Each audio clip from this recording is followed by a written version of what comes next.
All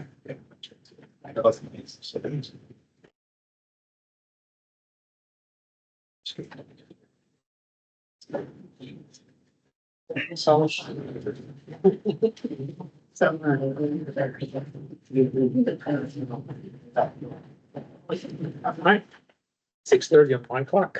It's calling the meeting to order. So first order of business, I believe the software presentation. Yes. Yes, we have Connor Whalen on from Edmonds. I can talk a little bit more about the software and he can talk about some of it after, but, just had him on so we can kind of go through the software we've been looking at. We looked at multiple companies and this is the one we're kind of landing on and think would be good. And I asked him to kind of show you guys the budget module mostly, but to hit a few other viewpoints and things that he thinks might be important on the automation side and some of those things. So, Connor, you can go ahead and share your screen, talk, whatever you need to do. Sure. Yeah. As Ed mentioned, I'm Connor with Edmonds. I also have joining us John as well. So John is from Edmonds and he's also on the line. Hi, everybody. Hi. So I'll share my screen and we can begin here. As Ed mentioned, he went over some of these features and functions we'd like to discuss today, which I'd be more than happy to discuss with you all. So the first thing we're going to be going over is the budget preparation portion and how you can do budgeting through our Edmonds software. Now, this is included with our Finance Super Suite, so this portion is not an add-on. It is included directly with Finance, and you're able to locate it through the budget prep field here. Now, when we go in to start our budget for the next year, we input a number and it creates the sheet we're all looking at together automatically for us. On it includes our account numbers, descriptions, and columns for various things like your estimated full year, requested amounts, any recommended amounts, and finally your adopted budget. We do have an area for you to utilize to include notes if you'd like to include notes. Furthermore, you have the ability to include detail. So if you'd like to include granular line items that roll up to a particular budget, you have the ability to do so with associated descriptions. Think of for vehicles, equipment, or contracts that need to be fulfilled that would roll up to a particular budget line item. You have the ability to also break this out on a monthly basis if you wish. The percentage can be broken out for you automatically, or you can go in and manually change these. Now, this budget preparation sheet can be accessed on a departmental level. So if department heads would like to go in and make particular requests for their amounts in the sheet, they have the capability to do so. I'd also like to take the time to mention that we have a completely security-driven software. So each profile can be set up to have very detailed, specific user permissions. So those department heads would only have access to their particular department and what you'd like them to have access to on a given software. Not only can this be accomplished inter-software, but we have the ability to export this to Excel as well. When exported to Excel, it keeps all of the same formatting we just saw in the software. So we have our account numbers, our descriptions, and columns for our amounts. We have our notes still intact, and we also include some extra columns. This would be things like what was appropriated versus what was actually used for the prior 4 years. Department heads could utilize this to make better forecasts for what they should request in the next budget year. I'd also like to bring up that this can be exported by department. So if some department heads would like to go in the software to make their requests, while others would like to do it in the Excel sheet sent out to them, they have the capability to do so. When filled out on the Excel sheet, you can easily re-import these budget numbers. You don't have to do a dual data entry and then type them in manually yourself. Furthermore, for board or council members that would be interested in seeing it, or selectmen members, we have our finance viewpoint dashboard. Now, this tool is located out on the web, and it takes the financial data located within the base software and formats it into these graphical reports we see here. Since it's located out on the web, that means you have access from a tablet, a cell phone, a laptop, or a home computer. It's decided internally who could have access to this, and then furthermore, what they would have access to. So if some selectmen would like access to the budget revenue prep portion, they'd be able to retrieve that information through this given tab here. And that's pretty customizable, right? What would be on the dashboard and what type of information would be there? Correct, Ed. It is completely customizable. So you decide as a user, once you're given your range of information you're allowed, how you'd like that to be formatted to you. You even have a control panel that you can further dictate and change, again, with it, what permissions you were allowed in the first place. So I thought this would be good, not to interrupt too much, but you know, some of the data you were putting together and stuff, Dimitri, we can have on this dashboard and have it live as we're making changes. You guys can see what that is. And then as we get done with the budget, we could change this a little bit so you guys can see the management of the budget throughout the year and how the expenditures are going, those types of things. Perfect, Ed, and I'd like to highlight that a little bit. So we're talking about preparing for the budget, but what about the budget in the current year? Well, we also have a tab for expenditures where anyone who needs to stay privy to how budget spending is being done can do so. All of these reports, again, can be customized so they can have any look or feel you'd like them to have. If you're more used to an Excel view, we also support that. So if you'd like to see this data on the go, but you're more used to Excel worksheets, that can be customized for you. The graphical reports come coupled with some features as well. You have the ability to do things like drill downs. So if I want to see a more detailed breakdown of a particular segment or fund, I have the capability to do so. We also have the ability to do things called threshold alerts. So if particular members would like to be notified when particular accounts reach budgetary usage thresholds, this viewpoint dashboard can automatically email them and notify them that it's been 60%, 70%, or 80% of budget utilization. Even let's think about reporting. We can do timely reporting within this viewpoint dashboard. So if you like the idea of these reports, but you don't even want to have to log in here yourself, this viewpoint dashboard can be set up to automatically send given reports to a particular user on given dates. So if you need a weekly report or a monthly report, this viewpoint dashboard can automatically create and send those reports to you with that updated financial data. I'm going to interrupt you again real fast. So we can set one of these up for the budget committee select board to look at, but what he's also talking about is each department head and staff can have one of these set up for the things that they want to see. They can get those budget alerts. I can get those budget alerts that a certain line item's getting close. We need to watch that.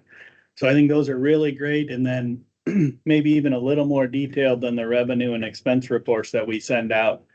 We can automate all of that stuff to pull those reports at a certain time of the month and shoot them to everybody that needs to see them without our staff having to produce those reports, turn them into PDFs and send them out. So the alerts, are those compared to your budget or monthly or? Yeah, I see that being a lot more user-friendly or useful for me and the department heads to, you know, Jim can set his salt budget or something and say, when I hit 70%, send me an email that triggers, hey, you're at 70% of spending. You need to watch this line item. And he can say, you know, oh, we're in December. It doesn't really matter. We're not going to spend the rest. Or wait a minute, we're October and I'm preparing for winter and I'm almost out of money. So they're just good little triggers on some of those bigger line items that you kind of continually spend from and maybe don't track as close as they should or something. They can have those alerts set to say, okay, watch this. Or go ahead, Connor. Yeah, I mean, does anyone have any generic questions they'd like to ask me about the budgeting process? We really went over what it entails in a nutshell. Maybe one last thing, actually, I'm thinking of that I'd like to show is the ability to run worksheets in the system. So anyone who'd like to make requests, enter software, can see the prior 4 years data quickly at a glance. And we also offer a budget year-to-date report that's very user-friendly. When you run this report, it shows what you've budgeted this year and what you've used year to date, and it allows you to do drill down features. So on this report, you could click into a given account and see how all the spending on it has occurred to have a strong idea of what you could need to forecast in the next year. But again, I apologize. Is there any particular questions that anyone would like to field to me? So I have two. The first is the fact that this dashboard is out on the web. Does that increase our cybersecurity risk at all? Absolutely not, that we can say at here at Edmunds. So we've been fortunate enough to have no hacks in our data. All of our data, when hosted, is hosted within Amazon Web Services databases, and all of them are located within the continental United States. There's 3 of them. They're all located directly in the continental United States, and we have had no instances of hacks where internal data has been breached. Do you have examples where you can detect that people have tried to hack you and have not been able to? I wouldn't have that offhand. We could possibly look into that and see with our data services if that's something we could retrieve. Okay, thank you. And the second is, it's a naive question. Can you help me understand, how do we do things today? And what are the features of this that are dramatically improved? I can do that. We can either do it now or we can let them finish and I can talk about the differences Whatever makes more between sense. we do. Okay. I think we go ahead and let them get through their presentation. So I have a related question. So I'm not necessarily interested in the budgeting aspect. I'm more interested in how it's going to change how we do the finances in the town. And so, Could you do a quick overview of like the time cards and just the basic finance module? Sure, I certainly could. So first off, with time cards, those are located on our employee self-service portal. Now, again, this is located out on the web. That means your employees would have the ability to access this from a home computer, a laptop, a tablet, or a cell phone.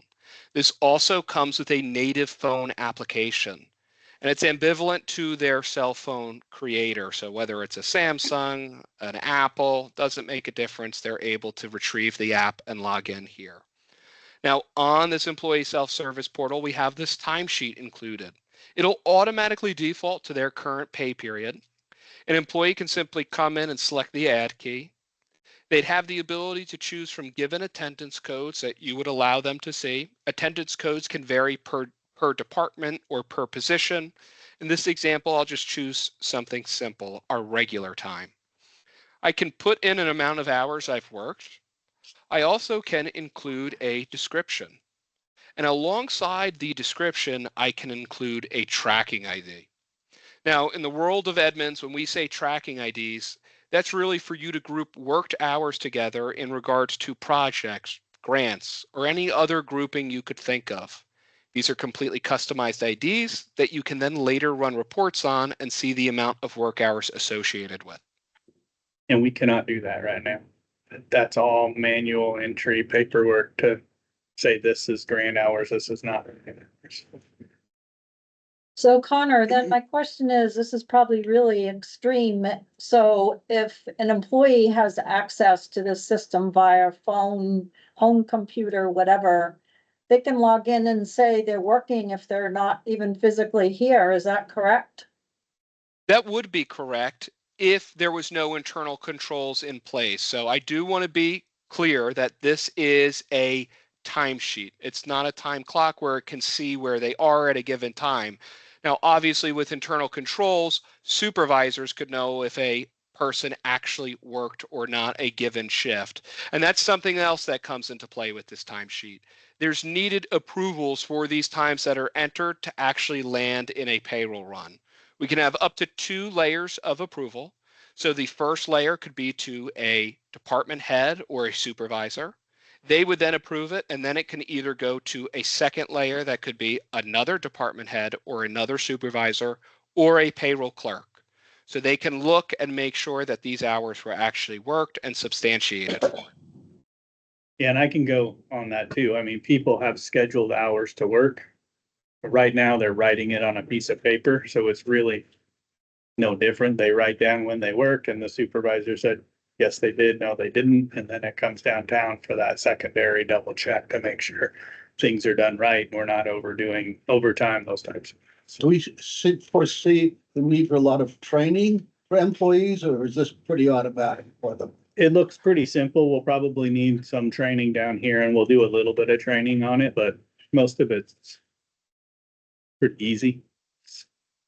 So if the employee's using their computer or their phone and they get hacked, how does that affect us? It wouldn't. So internally, it wouldn't. The only thing a hacker would be able to do is, maybe enter in timesheet details that would just be paying the employee, which I wouldn't know why someone would want to hack an employee to do that. There wouldn't really be anything in your internal software information that they'd be able to retrieve or change from here.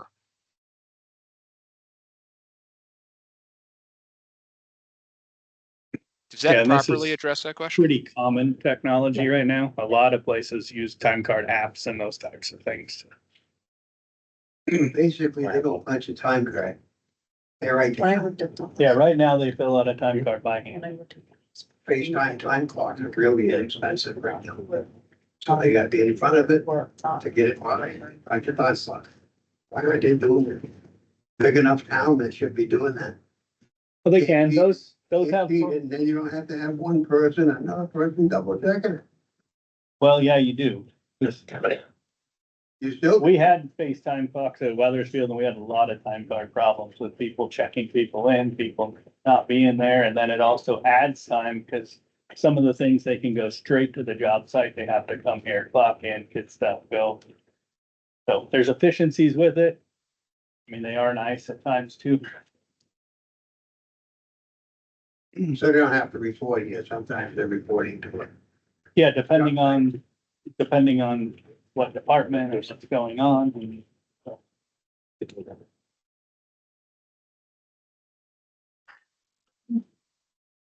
But then the other good thing about this, I mean, some of the automation and things that will really be efficient, at least on the administrative side, is, right now they're filling out time cards that get signed by their department head, come downtown. Someone manually data enters all of that data into our computer system. If they're filling out their time card, it goes to their supervisor to check, make sure it's good. They push the go button. It comes downtown. We review it, make sure everything looks good and it's done right. Then once we approve it in the manager's office, it's already in the system, ready for payroll. Someone doesn't type a wrong number and pay someone wrong, pay them too much, pay them too little. I mean, it'll cut a lot of the human error out of it, and it'll also make a lot of efficiencies. I personally have been doing payroll the last couple weeks, and even to do a supplemental with 2 or 3 people is a good half a day or more process by the time you put their data in and then run all the IRS reports and all the things you need to do. It's amazing how much time it takes, and automating this will add a lot of efficiencies in the town office. Right, and I'd like to expand on that a little bit. Not only does it cut on the amount of data entry that needs to happen, since employees are able to enter their times, it can be approved and it flows directly into our main payroll software. But furthermore, even after payroll is ran, thanks to the integration between the modules at Edmunds, the proper finance side entries are occurring. The proper distributions that should be hitting a bank reconciliation for the salary and wages accounts paying out to those employees. All of that is seamlessly happening now. You don't need to make journal entries or do cumbersome imports. It's just a seamless integration between the modules.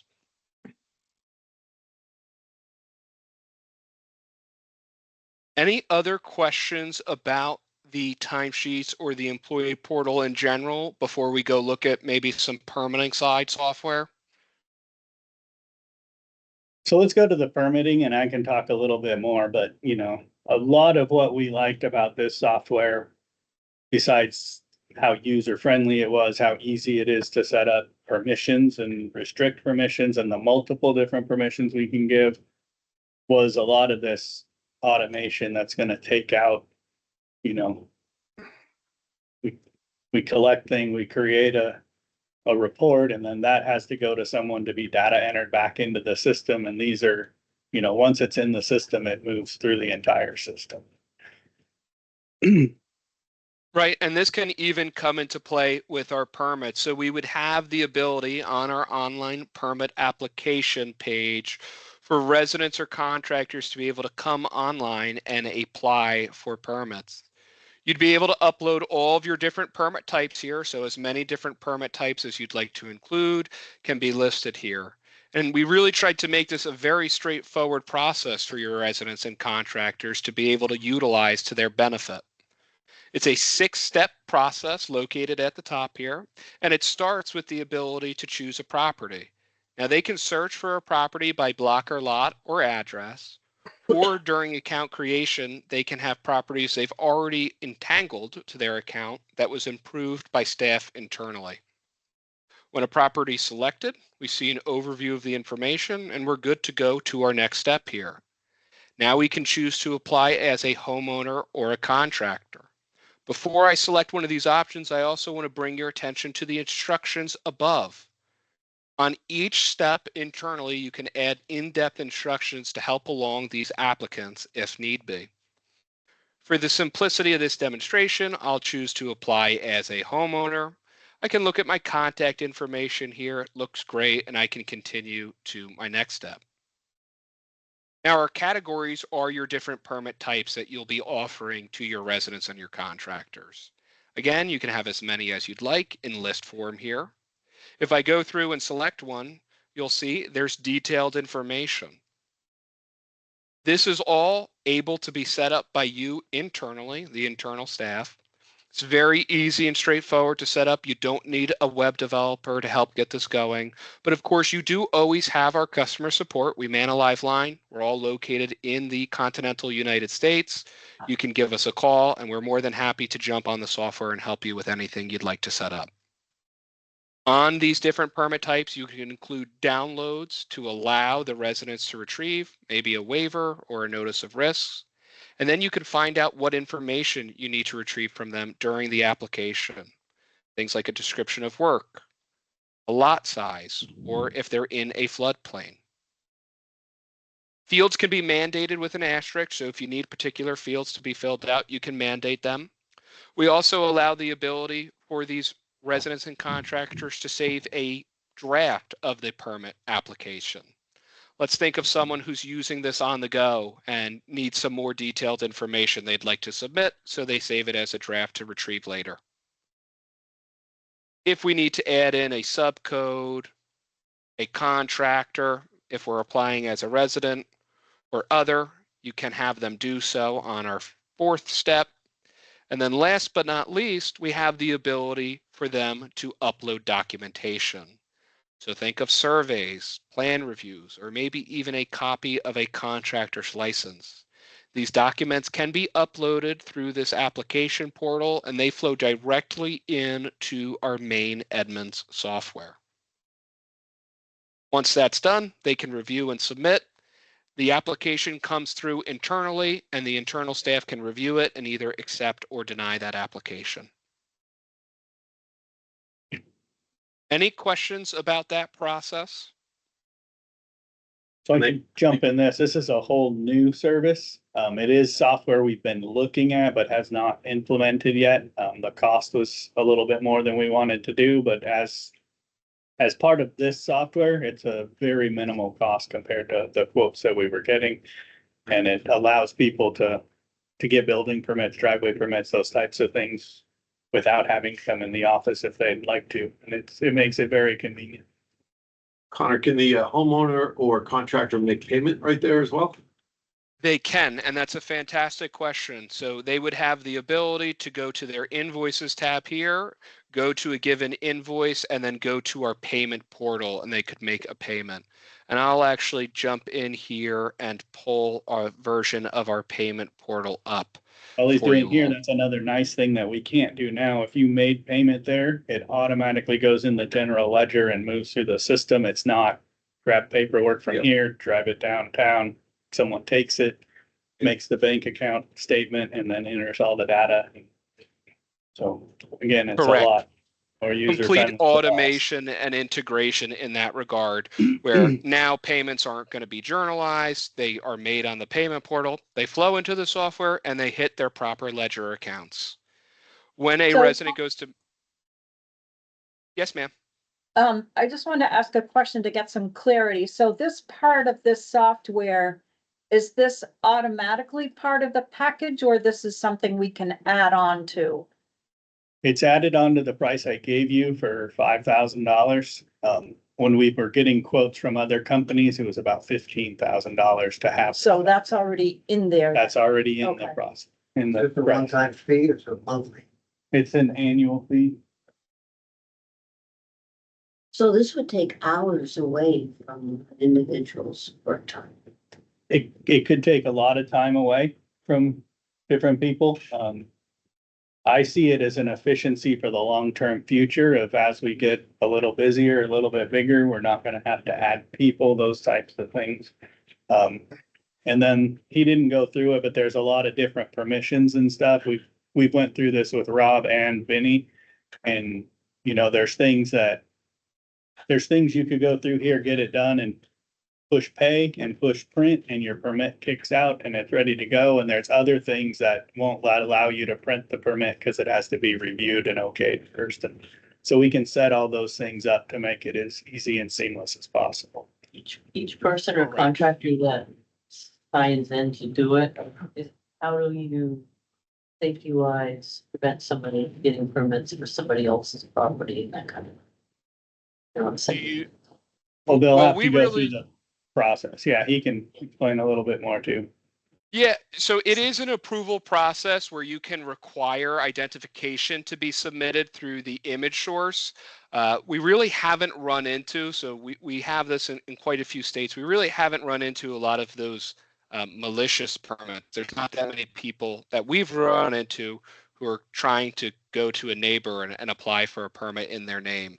But in the case that could happen, again, it is a application. It's not immediately sent. They're not immediately billed. That's up for the internal staff to decide to approve it or not. And they can retrieve those documents to make sure it's actually who's applying for it.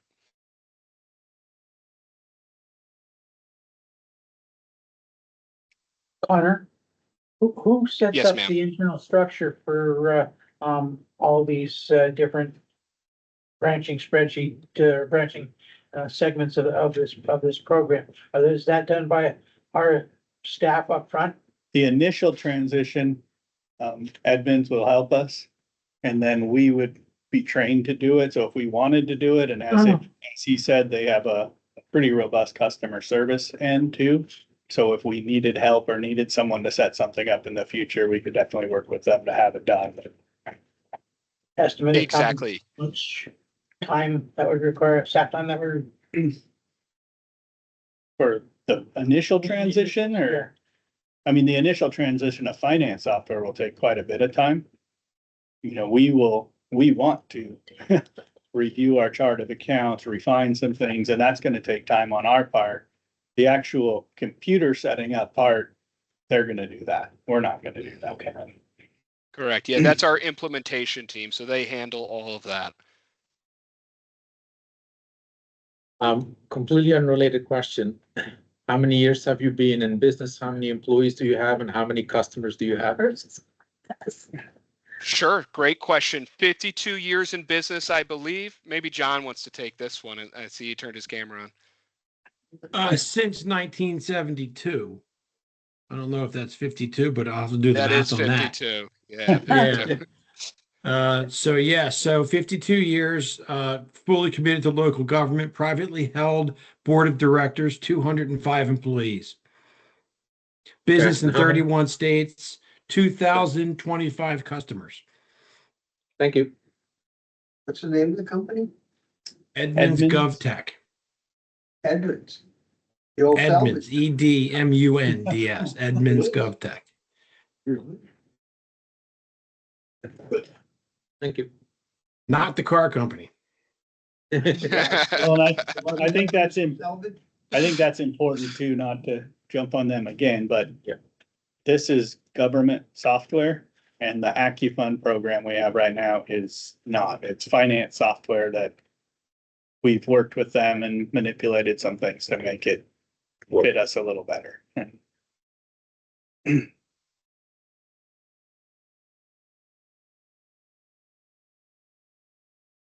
And what was the number? You said the number you gave us before. Forgive me, I forgot. For Total cost. total cost of implementation first year, which is the first year fees and implementation is, I think it's 67,500 is what we've gotten it down to. It was a little over 70 before, but we cut some stuff out. Then the annual fees are $35,000. And we're paying about $10,000 a year right now for the one that we have. And how long is the commitment? There is, Document. hopefully we have it for a while. Connor, what about customer service support? If someone had to physically come here, what is the closest destination for someone to come from? So when it comes to customer support, there's a couple things I want to go over. First, it's 70% of our entire company. Me and John in sales here, we're from a very small portion of Edmunds. We take support very seriously. I myself came from the support team. When someone needs help internally, they do have the ability to call us on a live line and we'll pick up. They also can submit a ticket directly through our software. Now, our headquarters is located in New Jersey. So we do have many staff that live in New Jersey. We have some that live in New York. We have some in Carolina, Florida. They're spread out a little bit. So when it comes to on-site, whether that's for training or follow-ups, we're not too far away. We're on the East Coast with you, right around the New England area. And what about costs for if someone had to physically come here? Is any of that included in the initial fees or how does that work? I'll take that, Connor. No, it's not included in the initial fee. The implementation fee on the quote is for live remote training. We do have resources available to come up there. That would just incur normal travel expenses, government per diem rates for lodging, food, mileage, etc. We're not called upon to do that very often anymore. We don't really know why. It's not really a leftover from the pandemic, but live remote training has definitely become the industry standard, but we would happily send somebody up there if we wanted them to. Yeah, something I want to mention about the live remote training is while doing the training, the trainers are actually on your computer with you. It makes it a very seamless and painless process. It's almost easier than having someone look over your shoulder and point at things when they can physically point the mouse for you if need be. And that goes for our support as well. Our support team also can log into your machine with you.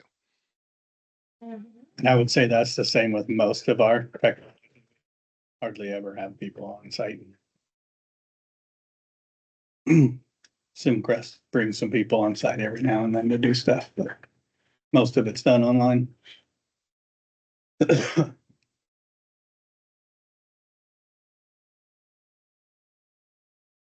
Any other questions for me in particular? Or John? Or me? I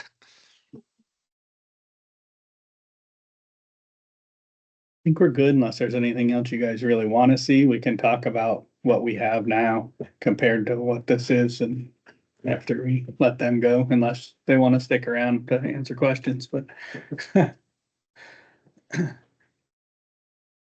thank you guys. Well, Ed, you know how to get a hold of us for questions, so we can always field questions later as well. So Okay. Well, thanks for coming on. Thanks for showing us the high level view of this, and I'll go into a little more detail. Thanks. Of course, Excellent. thanks for having us. Thanks, everybody. you. Have a nice night. You Thank too. you. Happy Thanks, holidays. Connor. Talk to you later. Of course. Bye now. Happy holidays, everybody. So of course, we went in great detail. We've had about 5 of these demos with different staff members throughout the organization looking, like I said, Vinny and Rob were in the permitting one and asking how things worked and how permissions work and all those things to make sure it was gonna work for us. Me and Elisa have sat through quite a few. We went through the finance software fully to make sure it does what we want it to do. Most everything was much better and more functional than we have now. As I said, we have cloud-based software now, so it's all online, just like this. We don't have the forward-facing portals, I guess, for budget committee, those types of people. But I think, with restrictions being locked down, those types of things, if for any reason someone was able to hack in there, they wouldn't have permission to do anything anyway, unless they were logging in through our secure server or one of the people that have the secure access through our SimQuest servers and FortiGate. Security. Right now, I'm gonna back up a little bit and just go through on the budgeting software. Right now, Elisa will prepare the budget based off last year's finalized budget that goes in the computer. She'll download that into an Excel spreadsheet, manipulate the spreadsheet to add columns, do those kind of things, and then those get shipped off to the department heads to fill out.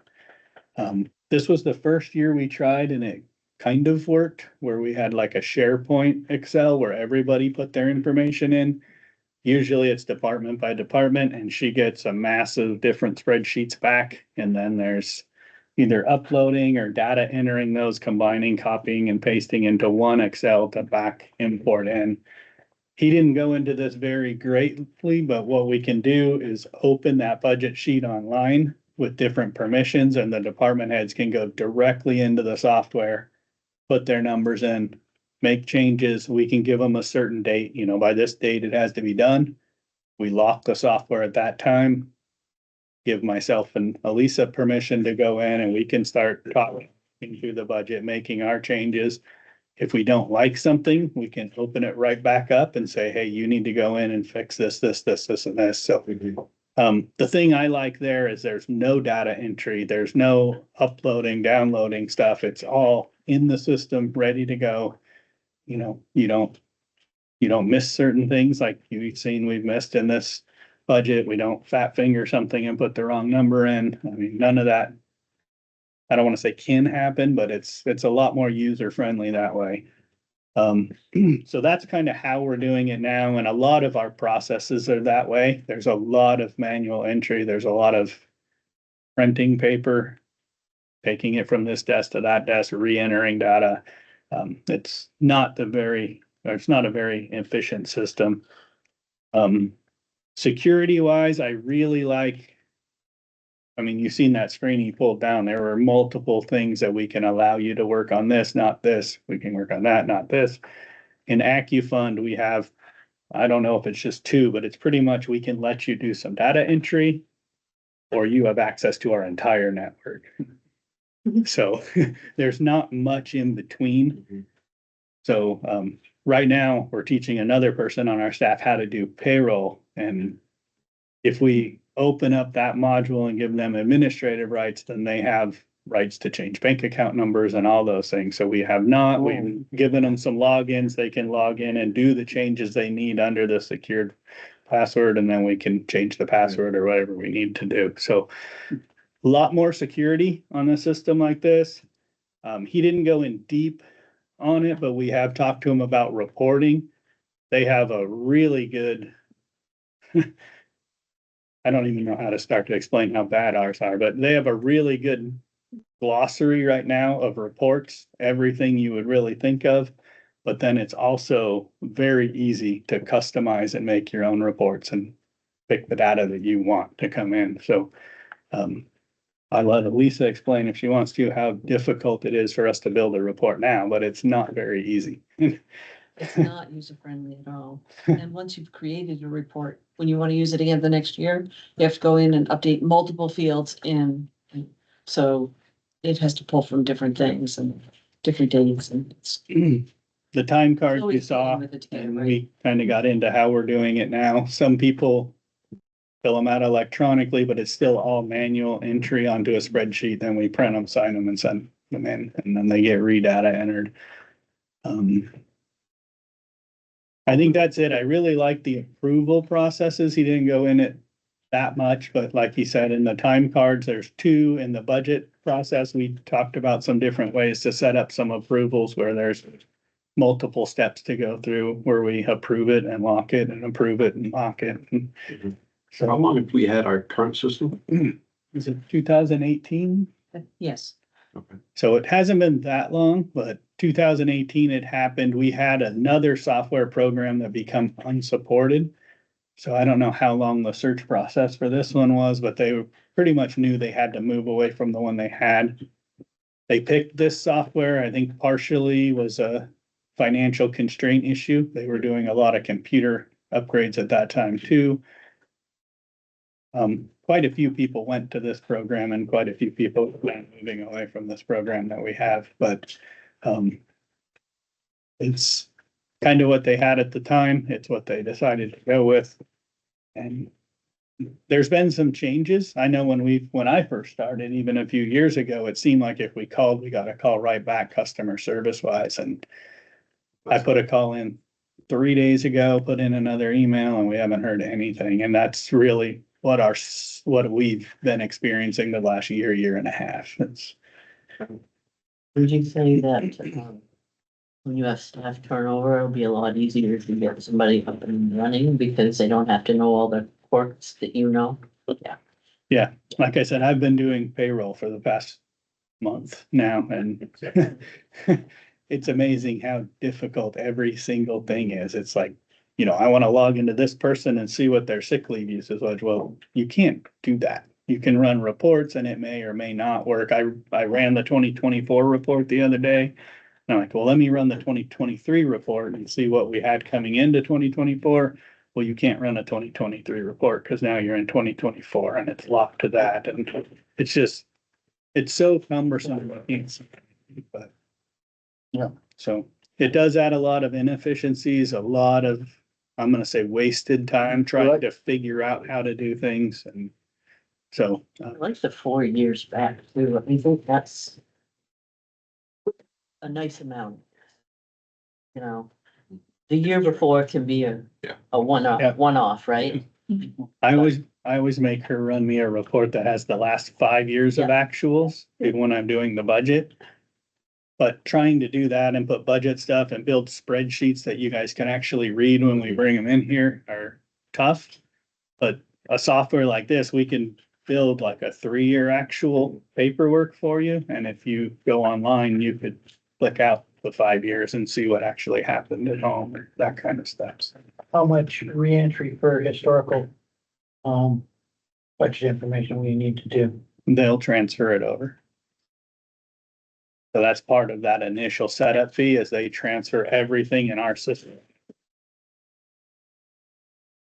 With our system only being 5 years, they may be able to bring it all over. I've done bigger transfers with other systems and they usually have you pick a time frame in like the last 5 years and pull all that data and then they archive the rest of it. But I think we'll be able to pull over most of our data and I'm sure you've talked to a number of towns that have implemented this recently. I've talked to Newport who has it. They've had it for quite a while.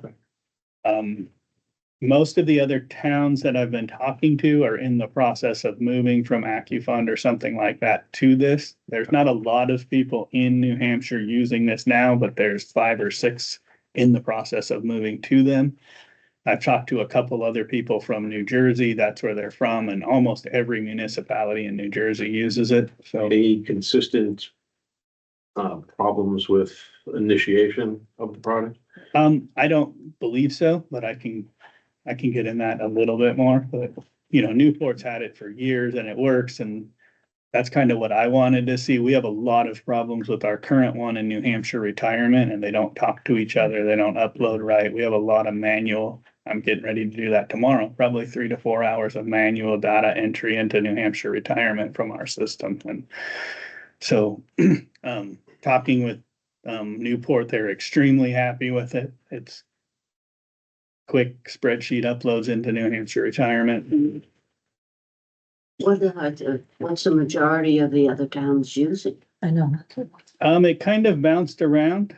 They use some different stuff. I don't know the names of a lot of them. They were using that, what was it, BMSI or whatever before. They moved over. I've talked to Lebanon. I was part of Lebanon and Claremont going with a different company, BS&I. It's almost the same thing. I talked to Lebanon to see how they were liking it, and I don't think they love it. They said it was really quirky. It's, I think, a little bit more expensive than this even. And we did look at OpenGov, which is like the Mercedes of government finance software, and we just can't afford that. Not gonna try. Talked to the Sunapee town manager. She really liked OpenGov too, but they can't afford it. So they're looking at the admin software as well. Campton's moving to the admin software. There's quite a few that have been looking at what's available. The other thing we did do is we went to SimQuest, our IT providers, and they have a nationwide service that they do where they take your data and what you're really looking for, and then they do a nationwide software search. And they came back with, we should get this Edmunds Group software. Or I don't remember the other one. They told us one other one. And when I did a Google search to try to find this other company, I couldn't even find it. So I decided, never mind. So we've reached in a whole bunch of different areas, and it keeps coming back around to, I think this is probably the best, what I would call mid-grade functional government software that we can get.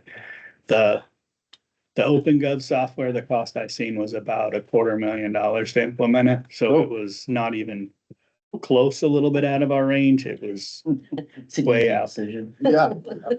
Lebanon and Claremont did the same thing. We talked to OpenGov then, and we got the quotes, and both of us said, yeah, we can't afford that. There's no way. So, and Reiterate the price structure again, because my mind is thinking of different things and I think I missed it.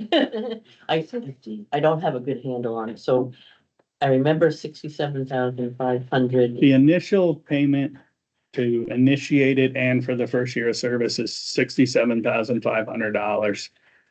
I have negotiated with them because it's a longer time frame to implement the software, that we'll be paying a portion of that this year. I think my obligation is 25,000. I budgeted a little bit more, thinking if we can pay it just a little bit more, get closer to half, then that'll be equal for next year's budget as well.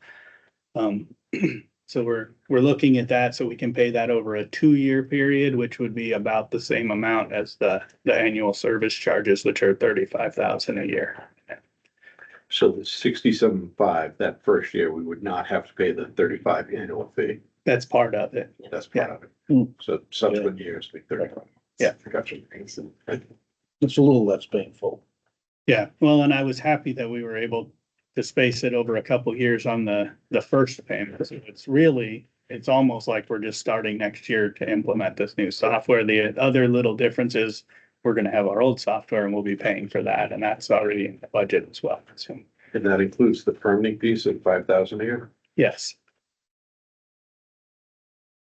And I would highly, highly recommend if we do this, that we add that in, because like I said, we looked at 3 other different companies and they ranged from $15,000 to $20,000 a year for the permitting software alone. So, So the 5 is on top of the 35 then? no, it's included. Okay. Then when you need support, that's included in your yearly fee. Yeah, your normal basic support is if you need them to build something or do something else, I'm sure that's an extra fee that normally is. But just your, how do I do this report, or can you help us build a basic report? Those types of things are included in the fee.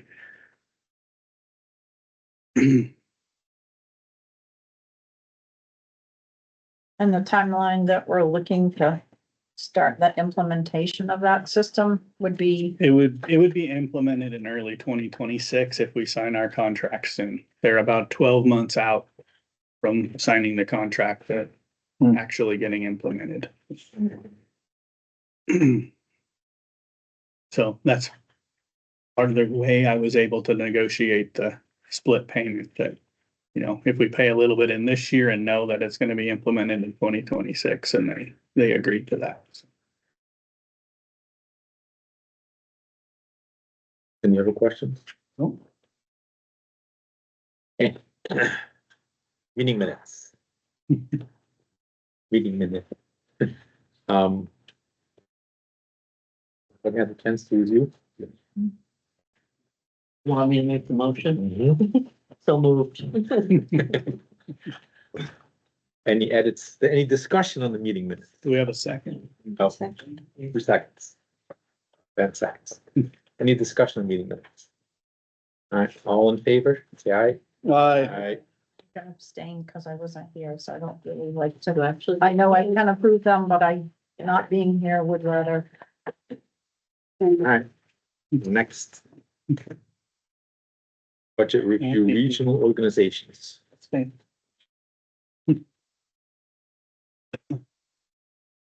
Who's covering the regional? Really? You all have a sheet. Yeah. Yep. Um,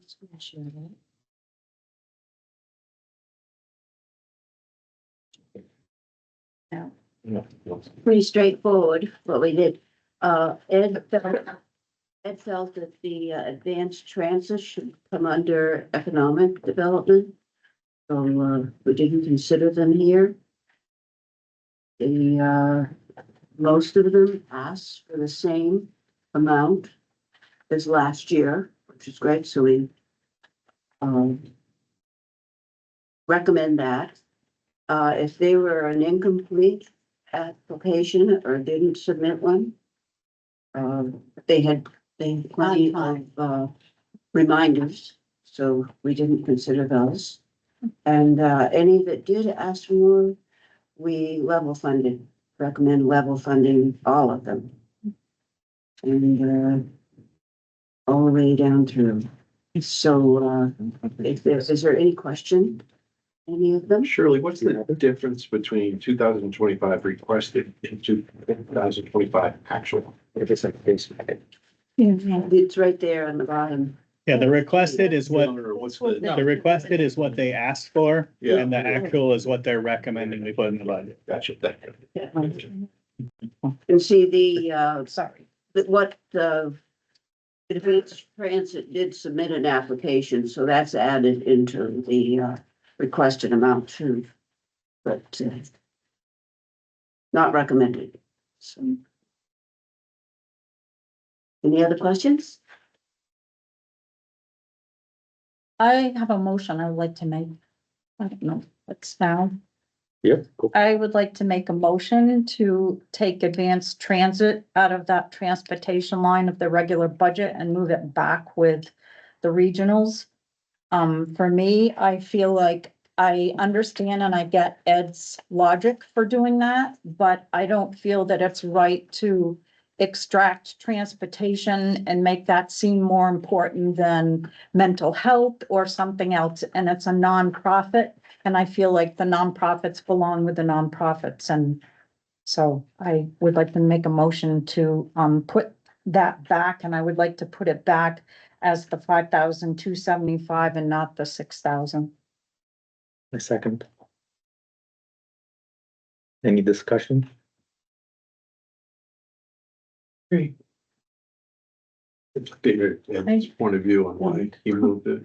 He convinced me. I moved it because I think it's not that any of these aren't important to the town, but I think transportation's a critical aspect of moving our town forward. It's a huge economic development driver. I just think it's an important piece of town.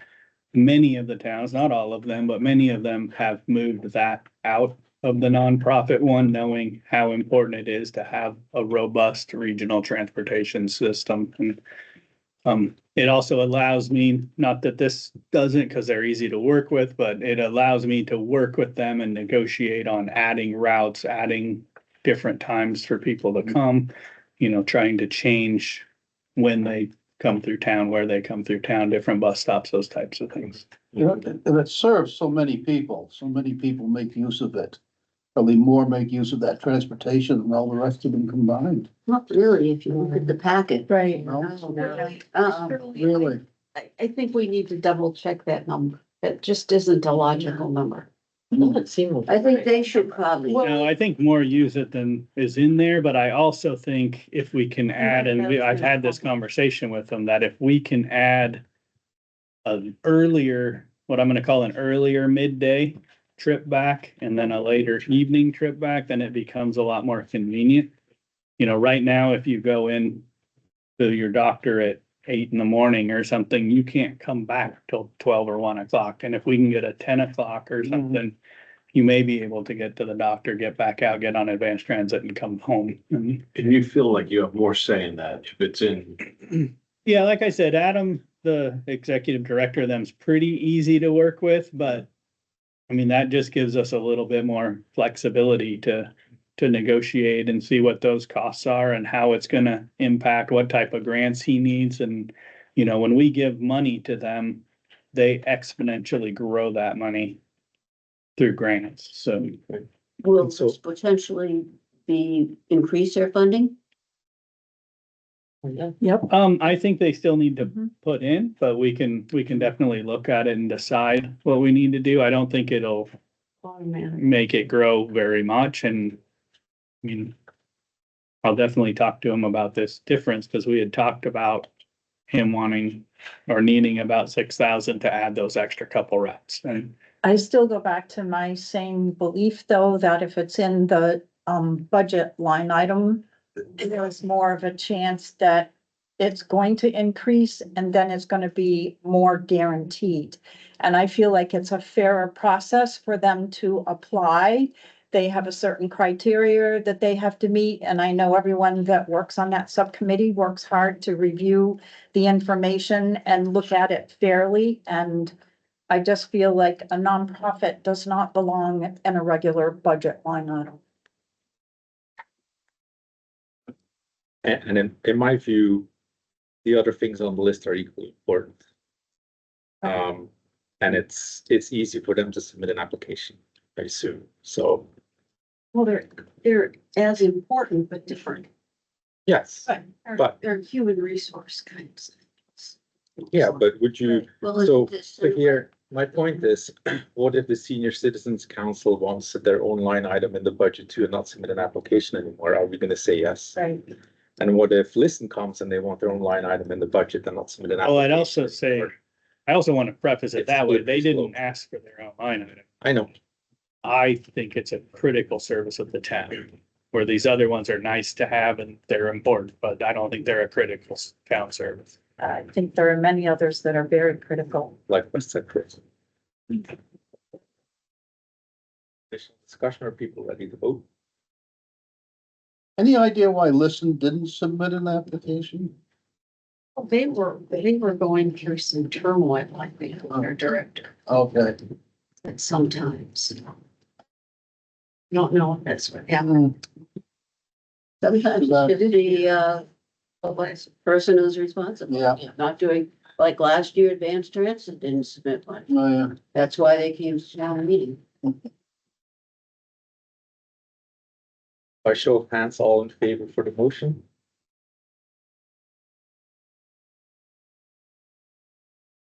All against? Abstained? So wait, was that, I forgot to count. It passed. It passed? Yeah. Okay, sorry. Just for clarity, not against the motion, but just. I listened to both arguments. Right, but that's how it works. You're in favor, you're not, right? Did I use the wrong word? No. Get an asterisk in there. That's all right. Let's vote on the adjectives. Okay. Any other discussion needed on the regionals? Move to approve. Do we need Senate? to? What? Move to pursue. What is that? So the motion was to move advanced transit to the regionals. No, And I think I'm you're talking looking about for an approval approving of the regionals overall. Whole nonprofit as The presented. slate. With advanced transit added. Yeah. Sure, yes. Are you moving the 6,000? It'll be the 52. 75. Okay.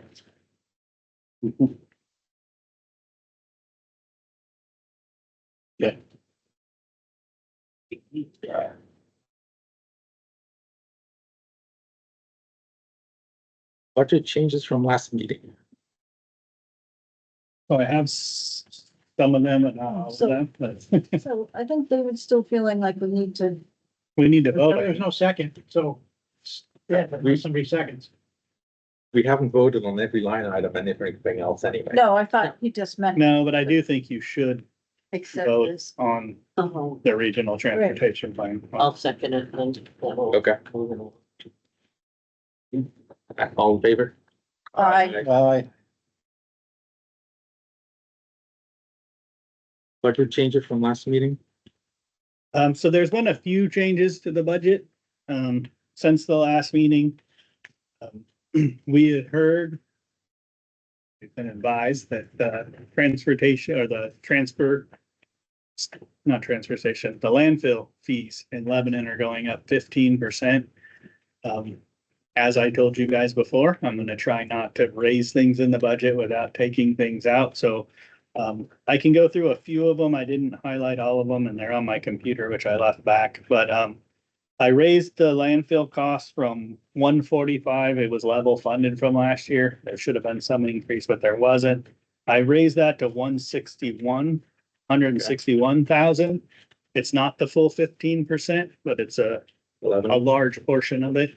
And then I'm gonna tell Jim to, one, try to help us with diversion, so we're not sending as much there, and then two, let's manage the budget really closely and try to make sure we have enough. Two, to offset that, I went to the survey and engineering in the highway department. I lowered that by $2,000. Not a lot of it. The aggregate as well in the highway department, I went down by $2,000. It puts it a little bit closer in line what they've actually been spending. So I think we're good there. I did a few other small changes throughout the budget that I couldn't remember today when I got here, but the big one that I did do, I looked over the last few years in the recreational personnel.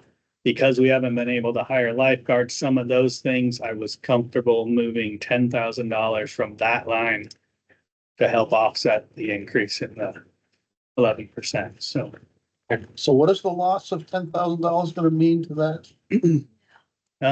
it really depends if we get an onslaught of lifeguards or something like that, but most of it was the smaller positions that, lifeguards haven't been filled, some of those things. We've spent about 90-ish thousand this year. He'll get a raise, there'll be a little bit in there, but I'm comfortable at that level that we can. But we'll we can still manage through. maintain the minimum number of required lifeguards. It's gotta be some minimum. We've number. had no lifeguards Yeah. since I've been here in Right. 3 years. None. We cannot recruit a lifeguard to save our lives, so. That's, Well, there's an That's what we easy do. cost save. well, that's why they increased Yeah. the rate. Pun intended. No. When recreation was presented, they said they were gonna bring the lifeguard rate up significantly so that they can make Make it the fair. position. So people are there at their own risk. They have been, yes. And that's posted on a sign. There are no lifeguards, swim at your own risk. There hasn't been, but there really doesn't need to be. Well, I mean, from an insurance standpoint, there's no liability to us not to have one there. It's an open public area that we allow people to swim in. I've talked with Primex a lot about our liability with recreation, and if it's public land and it's free to the public to access it, then there's a state law that exempts municipalities from being on it. That's good. So, yeah, that's where I took it. I mean, you guys can do with it what you will, but So I didn't follow. I think it's something that'll have to go back in next year, but I think it's instead of raising the budget to hit those. So in totality, you made up for the entire 15%? I think I made up for the 11% that I moved over. And that's part of the reason I didn't go the whole 15. I said, we'll just manage tightly, we'll do some things, and I think we can get through. Ask two more questions. Yes, sir. Does this include, Shakoma Beach, Yes. to which we put a float out there and we do a lot to encourage people to go there and swim, and there's no liability. I know, I think this. Nope, I can double check it, but Boy, yeah, And there's been a lifeguard thing, but nobody in it. you know, right, that's the big also- one I talked to him about is not in this town, but we built an extreme mountain bike park in Claremont. Yeah, yeah. 10-foot drops for Right. mountain bikes. And when I called our insurance, they said no liability to the town. There is a sign, the rules that are posted at Skoma Beach. Yeah. One of the things that's on there says when no lifeguards on duty, swim at your own risk. Ah, okay, thank you. I'll sleep peacefully tonight. But yeah, and there's New Hampshire exempted municipalities Okay, from recreational like that. They said, when we did the mountain bike park, they said if we charged people to come, it's a whole different story. right. But So then that'll be true at Johnston. Yeah. Street. it is, because that's open. So if the stars all aligned, it used to be Boy Scout program when they went to summer camp. They could become lifeguards, because my son did it. He didn't have a license and he boated to work. Yeah, a lot of people are having trouble, not only in our area, but I don't want to say nationwide, but a long way. If you talk to the Upper Valley Aquatic Center, they're having trouble getting lifeguards. It's just one of those things That that's weird. hard to get Saying people is to that do. we have a troop in town, maybe talking to, the troop master, just to say, if you have any kids interested, have them complete that program and that might give us You don't want us to take that down, we can put it back in. service. Yeah. I've been trying hard not to increase anything, so. Yeah, Do we have liability if we have lifeguards? I don't believe so, but I would have to look into that. That'd be a good question. You might have more liability. yeah. You probably would have more just based on whether they did their job right or not. I think we should remove those tall chairs so we don't have the We've talked about, impression of having. Right. Okay. That was fun. Get a license. There you go. and then the other thing that we did do, just looking at where we were at going through, I went through revenues again last night. We're getting closer to the end of the year. It's looking at our actuals. So on that one, on the overpayments, I know we had a little bit more this year, but I pulled that back down to negative 3,000. That's the first line, which is what we budgeted last year. I changed the dog license fees and marriage license fees. They went up a little to closer account for what we've actually been getting. The franchise fees collected was at 50,000. I moved that up to 52,000. Again, that's pretty close to what we got this year. As long as we don't lose a lot of cable people, we should be pretty close to that next year. Highway block grant, I inched up a little bit. I did not move up the rooms and meals tax, even though we got 437,000, because the legislature's already talking about cutting a lot of things, and that's one of the places they go to first. So, I'm a little nervous about that one, so I left that alone. If you move onto the back of the first page, revenues from charges for service. Planning board and zoning board, I changed to 3,500 and 3,000 just to get closer to what their actuals are.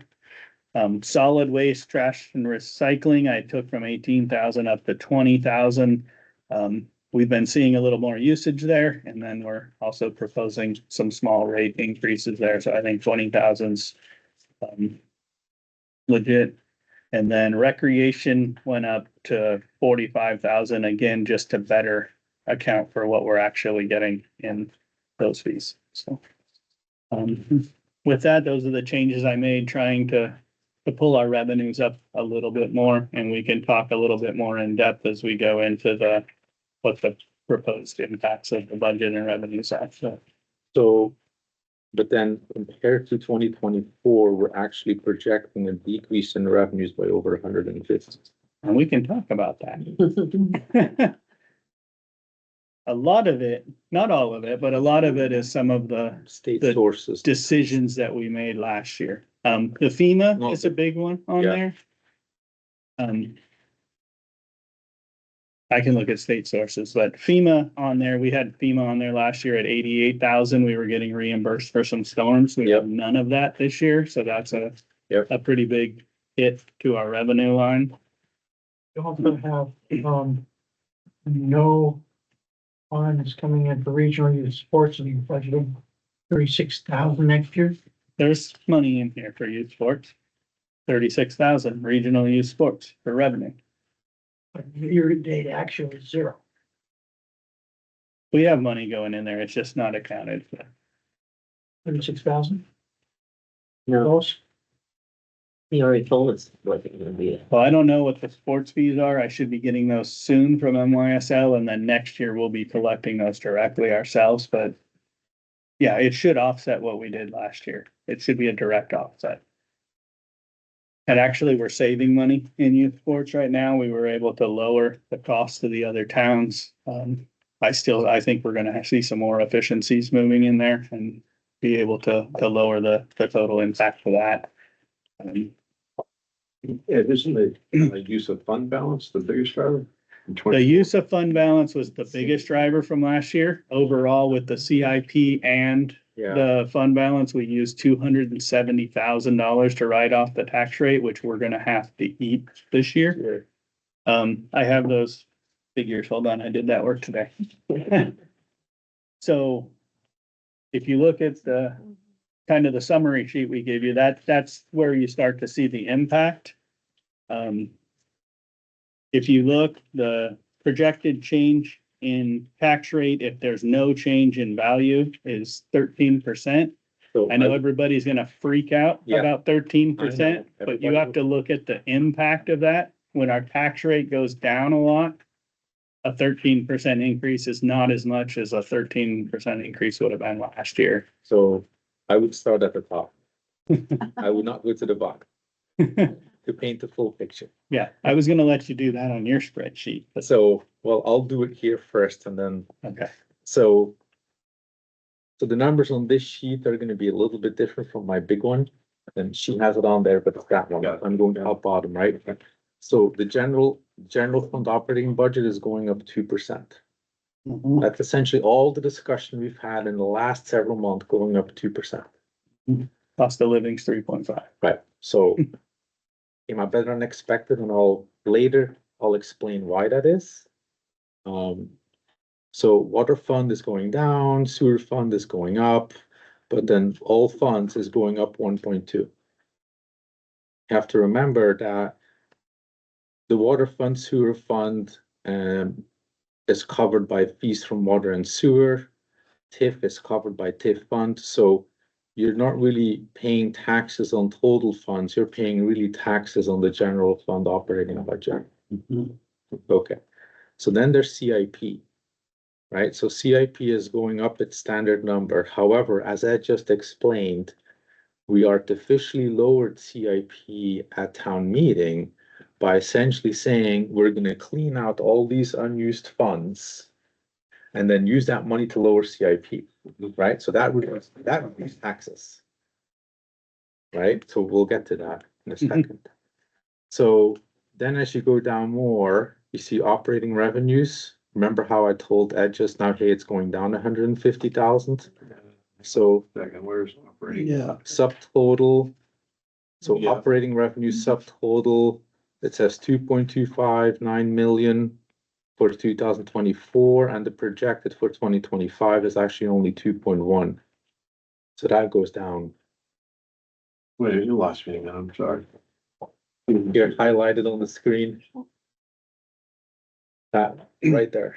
That's over there, gotcha, okay. So that went down. Yeah. Okay, so even though our general operating only went up 2%, Mhm.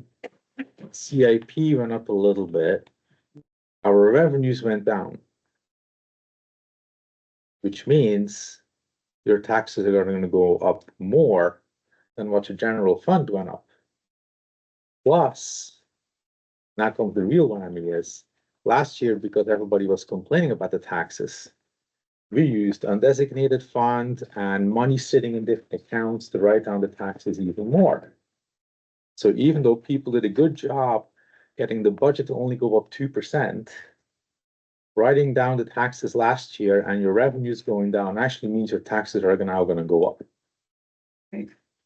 And we talked about that last year. We that talked we about were that last Kicking year. the can into next year. Right. And there's no more money in any random funds. to- No, that's all cleaned out. So essentially, for the increase this year, we started from a negative of 270 because like, even if everything was flat, taxes were gonna go up. Because we less revenue. No, because we used undesignated fund and money sitting in random accounts to Yeah, reduce the yeah. tax rate. That's what. And so that's why the number now says double digits. So people are gonna be shocked that, hey, your general fund is only going up 2%. How come the tax rate is going up 10%? All your revenues are going down 150, and you're not writing out taxes by 270. So 270 plus 150 is over 400,000 that taxes are going up, even though the general fund only went up 150. Dimitri, where on this sheet do I see all the money coming in from those other sources last year? To find other sources. I don't think you're gonna That, see it on that. that's not sheet. there, so that's why, give me. It's getting exciting. You'll see it on your revenue sheet. You're Yeah. not gonna see it on that sheet. Can I Um, share? Yes. Go ahead, and I'll highlight real quick while you're getting ready for that, but the big things on the revenue sheet, if you wanna look at it, I mentioned some of them, but in that first section, if you look at overlay, it went from negative 35,000 to negative 50,000. We Yep. upped that this year because we had a revaluation, so we expect more abatements than normal this year, so we needed to up our overlay a little bit. If you go down to kind of the small section right before the last section, that's the FEMA money that we got last year. So that's $80,000 that we're not gonna get this year, so that's a pretty significant revenue loss. If you look at that, then you can flip to the back page and the big part where you'll see it go to the third page, actually. If you scroll down a little bit below halfway, you see the $452,067 use of fund balance. That's where that lies. Some of that money, I'm gonna say, was good use of fund balance. Good use of fund balance when you have it is, we need to pave this parking lot. It's a one-time project. We can take 50,000 from here and not raise taxes to get it done. But when you use it to write down taxes or to pay for operating expenses, you're using your savings account to pay your light bill, and sooner or later, you're gonna have to pony up that money to get it back. So that's what happened. Right, so here, if you look on the screen, it's a little small. But see here where it says CIP 441? I'll try to. Okay, that is normally 500 and something. We lowered that because we used the money sprinkled in all these different accounts, cleaned all the accounts and lowered CIP. And then here it says use of fund balance to write down tax rate. And that's like using your savings account to pay for your mortgage. That's how we got in such trouble with it. I know, but I voted no last year. So that's how we got in trouble in the past, yes, using the savings account to write down tax rate. So I was surprised at these numbers too, but it's what we did last year that's caught up to us. So what I can tell you, the math that I did just to put that 13% in perspective, first off, when your tax rate goes from almost $9 to $5, 13% is a lot smaller number. So last year we were at a 15% increase. And we were proposing $1.30. But people's bills will still It's a go up. dollar amount that matters to people, not Yeah. percent. Well, it's the dollar amount, and that's where I'm trying to get. We were proposing at 15%, $1.30 increase per thousand. Right now at 13%, which seems very similar, we're at a 70% increase per thousand. So, Right, that's a good point. it's just something to keep in mind. It's the impact, not necessarily that percent number. And actually, The other things I did was of that 13%, if you take fund balance and that FEMA money that we used, it's 6.09% of that 13%. So it's about half is what we did last year. And then if you just use the fund balance, it's 4.86% of that increase. So. So the hindsight's 2020, right? So we emptied out our savings account last year. not emptied, but You got We used really, it. really low. With our current thinking on the 2025 balance, are we gonna be putting any more money back into our savings account? Or are we? so I was gonna There'll be actually, some, we don't have the audit yet and You it's don't have it still yet? a little bit out. so usually I once can the audit is probably done, maybe get that number from them, which would be good, I but don't recommend we get in the habit of doing it again, I would say we don't use it. What? doing it again. I'm not in the habit. Yeah. In favor of doing it again, nor am I You're in favor built of to keeping go it. there. Yeah. I once that wanna rebuilding. take whatever's left and put it back in. Yeah, we have some extra revenue going in and then until we get the expenditures where we know we manage that $200,000 payment and stuff out, anything left over in the budget will fall into fund balance. And that extra investment money from the CDs that we did could go into fund balance. So we should have a little bit going into there, but probably not a lot. What is the fund? We don't We know. can tell you last year, we don't know what it is coming out of 2023. We know 2022. Down, Will be, down below the recommended level. We're above the 8%. Isn't this? But we're down below the 12% where we want to be. The 8% is the minimum of where we said we're not gonna go lower than that, where we're like 9%, we're just above that. The equation will change a little bit as budgets go up.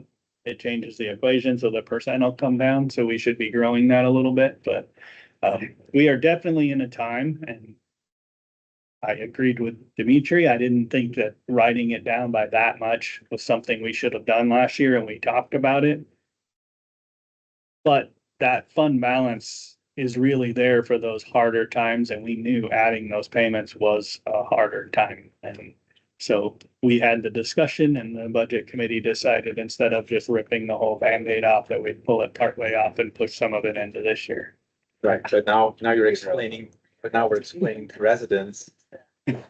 Because we didn't rip the Band-Aid off this year, it's still gonna hurt this year because it's only half off.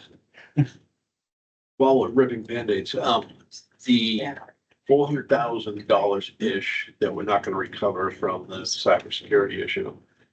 Do we have that in the 2020 budget? No, and it does not need to be in there. It's not from the general fund at all, and it should not be in the general fund. Cause it's a separate. It's in the loan fund for the construction project, and at this point, like I talked last time, we're managing as tight as we can, and we'll see what we can do about making as much of that out of the public safety project as possible.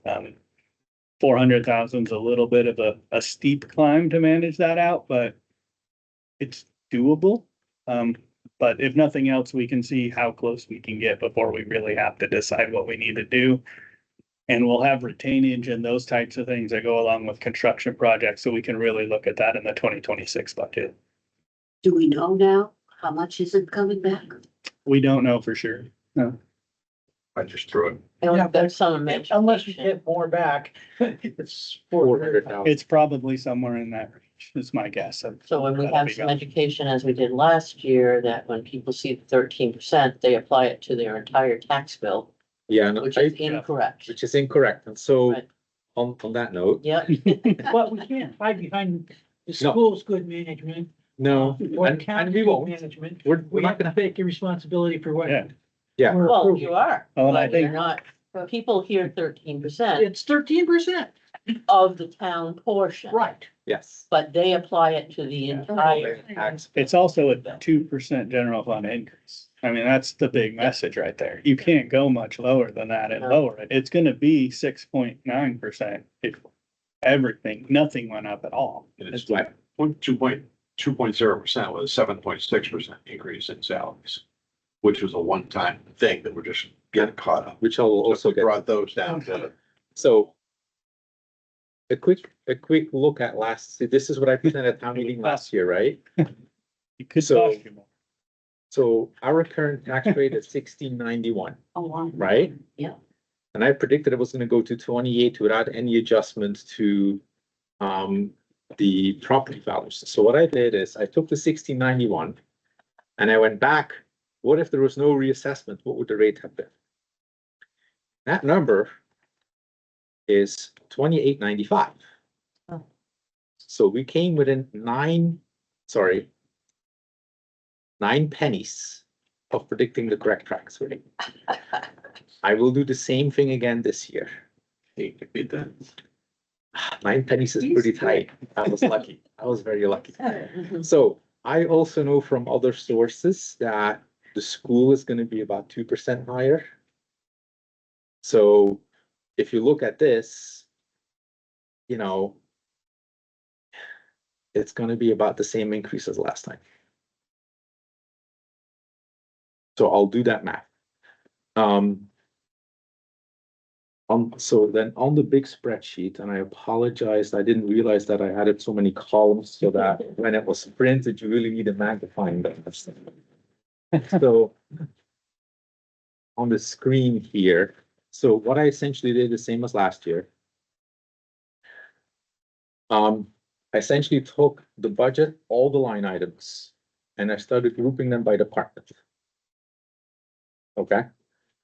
And then I plotted it now because there's an extra year. I kept the numbers from before. We now have 22, 23, 24, and 25.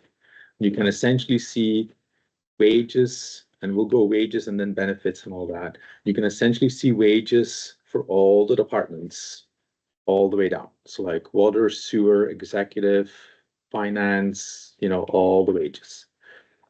So then if you scroll to the bottom, I then try to mimic what's on your summary sheet.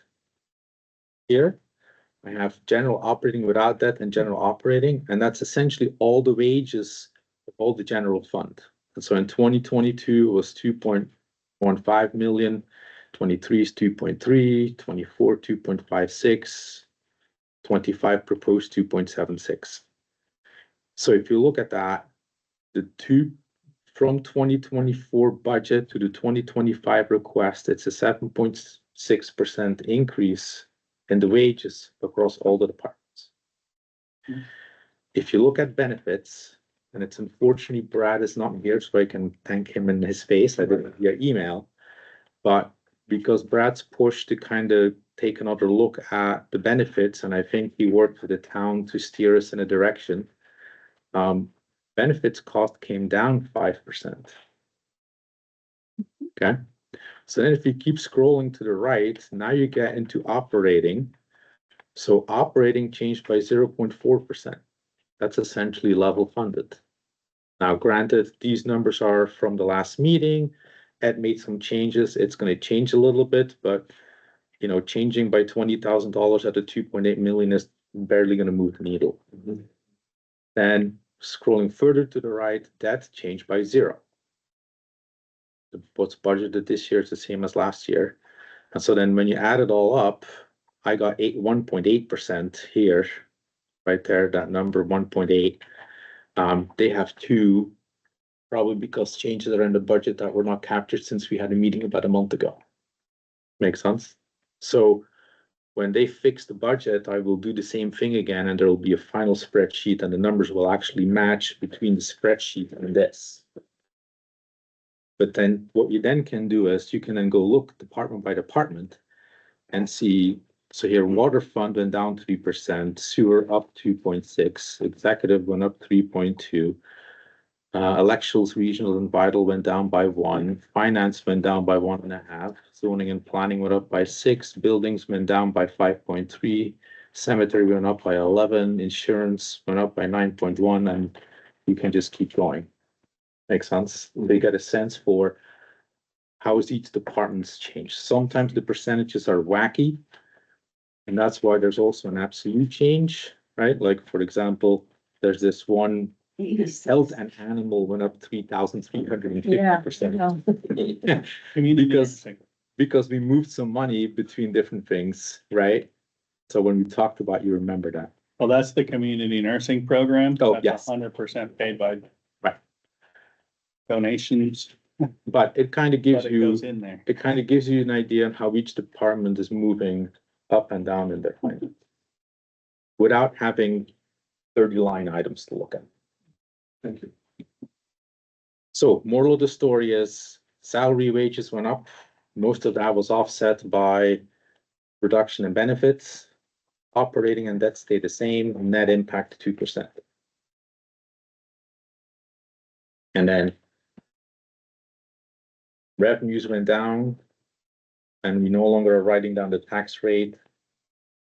So the tax rate will go up double digits again. So Ed, what was the overall savings of the change in health insurance? I reduced the budget by 125,000. About 5%. Yeah, that's what. So it went down from 1.448 million to 1.376. And that is exactly. I also think it's big to note, not that it reflects on there, but it was gonna go up 100,000. Was our projected increase. I mean, it was a good move and I think the employees are gonna have better healthcare coverage from this moving forward. So, pretty happy with that. The other thing I think we're starting to see, and we'll have to see when it all comes out, but I think people are starting to move to the waiver that we have, waiving our health insurance and going with someone else's, which actually will save us even more money doing that. We do have a payout for them to do that, but it's half of the single plan. So if they waive a 2-person or something, the town's saving more than half of what we would have paid if they stayed on, so. Yeah, no, it's a great program. It's a good savings for the town. Means they're going with a spouse. Yeah, we do make them prove that they have health insurance. We don't Yeah. just let them waive health insurance. So.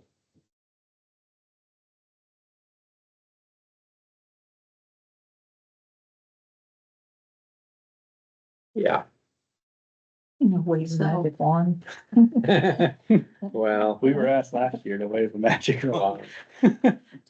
But that's how you get in trouble, right? You say, oh, let's use fund Right. balance again because the number's so big. And then actually next year it's gonna be as bad. Well, I think you have to look at that too. I mean, it's 13 and people are gonna hang on that, but it's only 13 because we went down. Right. It would be, Close to zero. I say mid to upper single digit It would be, increase, even with the fund balance stuff. If our tax rate was still at the high $8-9 mark. right, but I can't use, and during the town meeting, I can't say, had we not written down the taxes last year, your increase would have only been X% this year, right? That doesn't matter. No, it's not from that. It's from the revow. Oh, yeah, right. Now So- your tax rate is $5 instead of $9, Right. which would be in that 8% range, probably 7 to 8% range is where we'd be sitting. I mean, that's, if this budget was last year, that's the number we'd be talking about. So the tax rate number, I mean, yes, that's what we look at, that increase. That's kind of what we have to play with. But that is so relative and a moving target that, you know, a 13% tax rate increase here is not equal to 13 somewhere else, and it's not raising your taxes 13%. It's, I don't remember what For that spreadsheet. histogram that you put out. I was gonna pull it up, but I don't remember what spreadsheet I parked it in, so give me a second.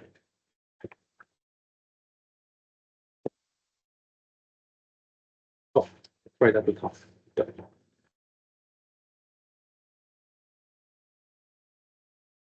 I normally keep my desktop tidy. So. What is the median?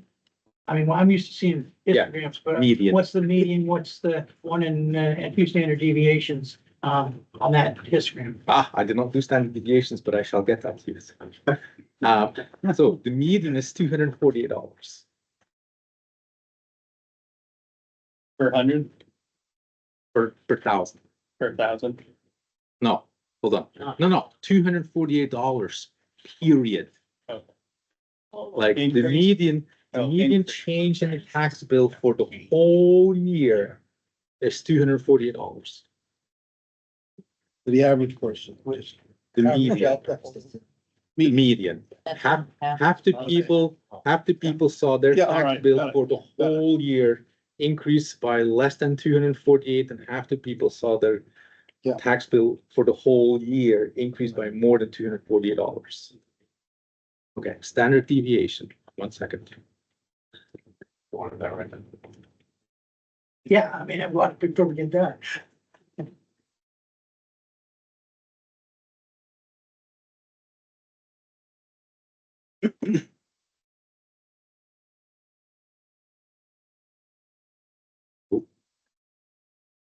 There we go.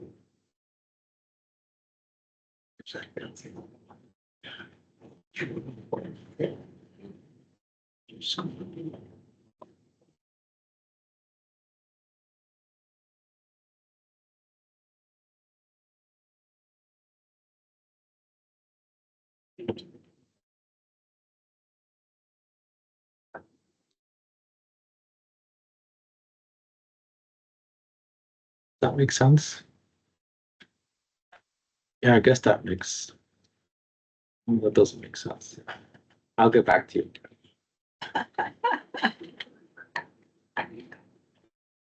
Wish I could have said that in math class. You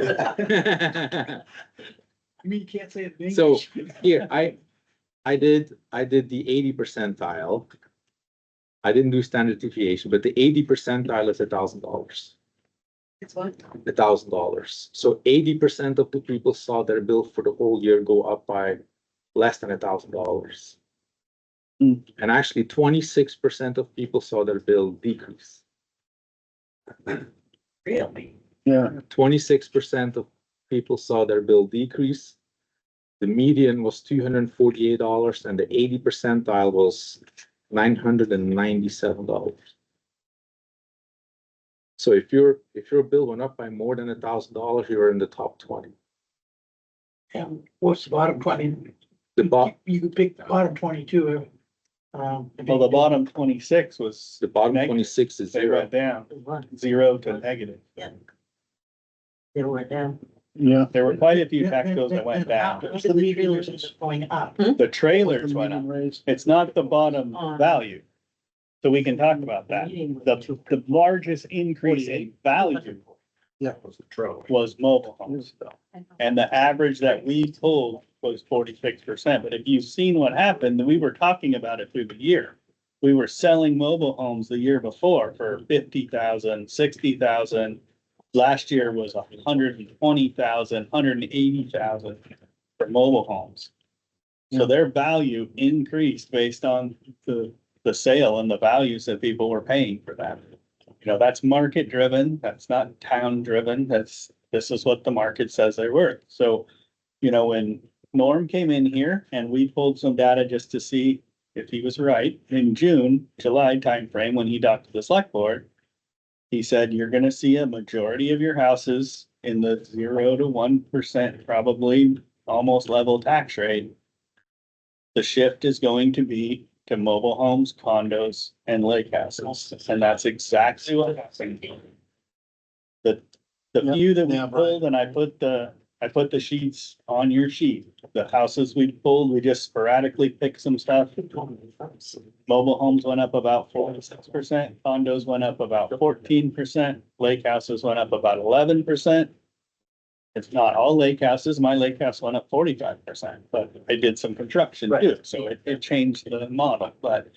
You know, some went up more, some went up less, but that's really what we're I'm seeing. surprised it was only 11%.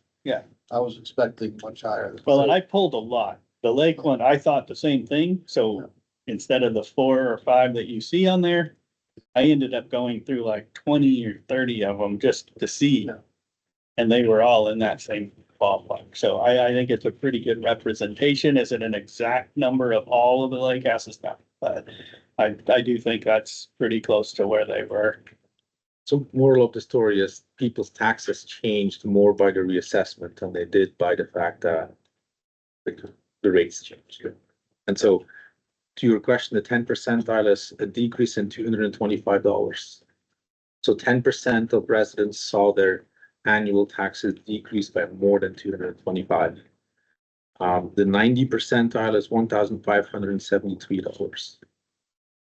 So the top 10% saw their taxes increase by more than $1,573. And so you get this typical Yeah. binomial distribution. Yeah.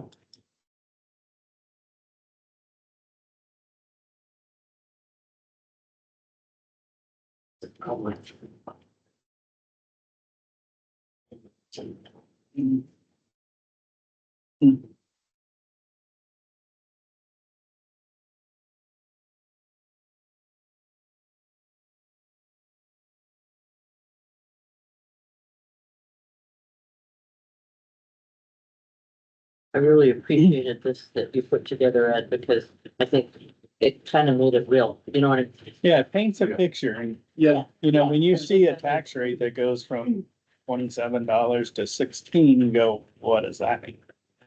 Yeah, when you can start to pull some properties and paint a picture, then you can start to see how the shift happened and what actually. Right, and this is absolute dollar changes. This is not. Like, I tried to do this in percentages and it was just Oh, that's. a mess. So I went for, okay, absolute dollars. What is it?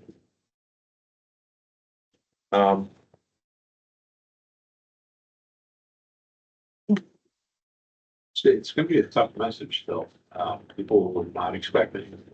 I think the town did a phenomenal job, with only the 2% increase. And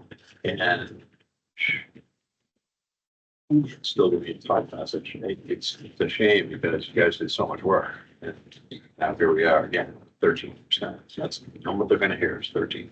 And you're absolutely right.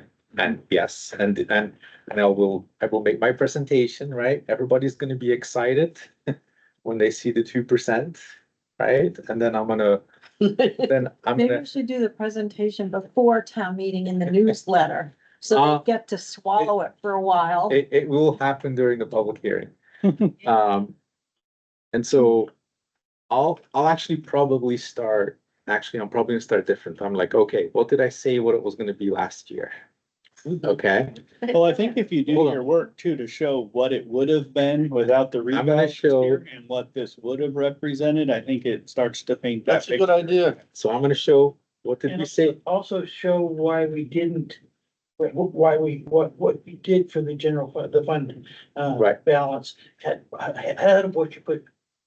Cause yes, they're gonna be distracted by that number, but at least it puts it in context. Right, like you, Versus hitting them at the end. And you say, save money. Absolutely not. Right. And so I'll probably paint a picture of like, hey, everybody's coming here, probably a lot of people upset about their taxes. Here's what the reality is for the whole town. Right? I'll then go back to what did we say last year? What is the impact of the evaluation? And I'll explain all that with numbers on the slide. Okay, anybody have any questions on that? Okay, everybody understands what 2024 meant. Let's put that behind us. Then we start talking to at that point, I'm already gonna remind them, by the way, remember, we wrote down CIP by 117,000 last year to lower taxes, and we used 100,000 of the undesignated fund balance. And they'll hear that as part of the 2024 message. Mhm. And that will be part of, that is why the median increase is only $248. Mhm. Right? So they're gonna realize, oh, right, yes, we voted for that. Then I'll, right? Then I'll talk through the whole budgeting process again. They're gonna see it's 2%, but they're gonna have in the back of their head already, Yeah, last year we wrote down the taxes by 270,000. And so they're not gonna be shocked when they see the number. Yeah, they will. They'll be shocked, but Not gonna lapse. they'll be shocked, but it's not gonna be like hit with a brick. Because everybody forgot, we wrote down taxes by over 200,000. And I think that's the big message to preach is we did this last year and now we get to pay for it. And we knew it, And we knew it. and we still did it Right. because the alternative wasn't a lot better, you know? Places to manage funds down to decrease the overall budget substantially. We're getting to a point where I'm starting to get nervous Yeah, I got. because you nervous seeing always the have operating. little fluctuations and little things happen and a lot of these numbers are pretty tight. Yep. Yeah. Like think about like the operating costs are going up nothing. Inflation is still happening, which means. Yeah. So I'm actually waiting for the audit report. Operating technically, So we decreased. did you remember that who was here last year and remembered what the undesignated fund or what do you call it? The unexpended, what is the right word? Fund balance? Yeah, what is the unexpended balance for 2023? Does anybody remember what that was? It was 200. No, but what was the clear message there? In the fund, you mean? We underran labor and we massively overran over operating expenses.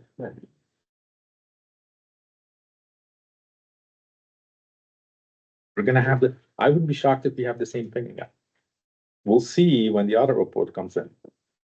Here, I have the presentation for Do we me. have any idea when we're gonna get that, Ed? Cause I thought it was gonna be available sometime in November. It should be soon. We've had a lot of problems. They wanna come do the single audit for our grant stuff first before they release it, but I may be able to get the fund balance portion of that before we get the whole draft audit, but So see here, this is 2023, right? We had $260,000 surplus to the infill positions, which we kind of have every year. Positions that aren't filled through the whole year, we have some surplus. But then we had operating, our operating were negative 114.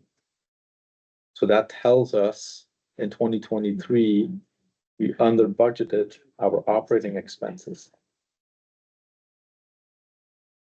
And when we proposed 2024, the operating expenses increase was again less than inflation. When we're doing 2025, the operating expenses are again less than inflation.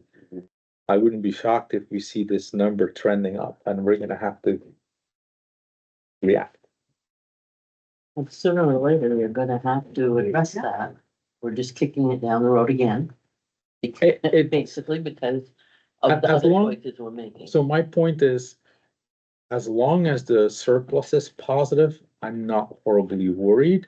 However, when you get to a position where, hey, we're staying staffed, that surplus is not gonna be there to save you anymore. You're gonna start running deficits. And we know You can't do police that. was the ones that didn't have 2 employees for a long time. And so you're gonna have to start, you're gonna start running deficits.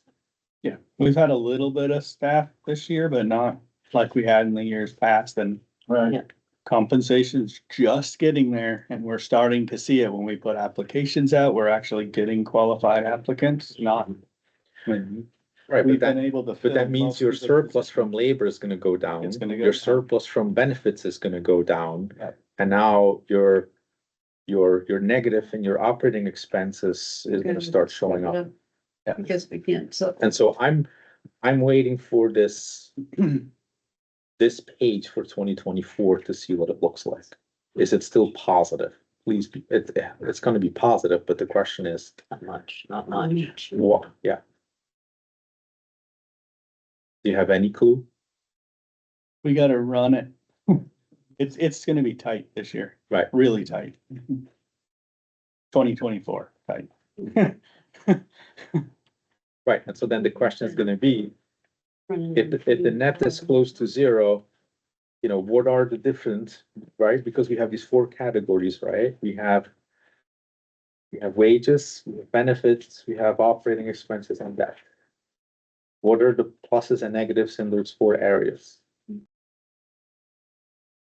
Looking towards the next year, do we have concerns about what may be happening in Concord? I have a lot of concerns about what may be happening in Concord. In what regard? We're probably gonna see some pretty big revenue slashes. That's why I held the meals and rooms where it was. I hesitated bringing up the highway block grant a little, but it had been consistently over the number I put. I could see that going down a little bit, but we've been also getting the last few years some extra money from Concord for roads and stuff. I think I'm fairly confident that highway block grant number we put in. I don't think we're gonna see any of the extra this year. I think meals and rooms is gonna be attacked again, whether it gets cut down or not, I don't know. They've been paying in some New Hampshire retirement for us. I believe that's going away. They might even cut that more, which they like to do, and that means we'll have to pick up more of the payments for that. There's a pretty good chance that they're gonna be downshifting a lot of costs onto the municipalities. What specifically is happening in Concord that I'm not tracking?